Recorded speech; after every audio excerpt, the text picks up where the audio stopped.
Like my lovely viewers, this is Aloy World Learning Tutorial channel for you.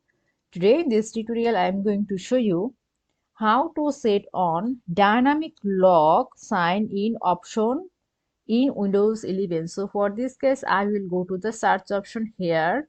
I can write or I can say use the settings option recently that I've used. So here enter the account section or some module, scrolling in below. So here the thing sign in option. So Windows Hello, security key, password and dynamic lock. So here we will get the things what that is the dynamic lock. So click here, scrolling in below, this the thing. So dynamic lock automatically lock your device when you are away.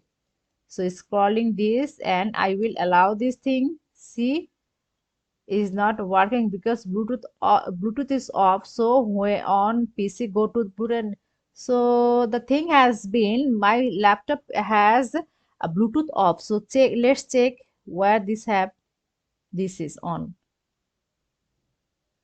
See, but not connection. I will go to looking for your pair phone. See, so in this way I can do this thing. So thank you so much for watching this video. Please subscribe this channel. Hopefully this tutorial will help you so much.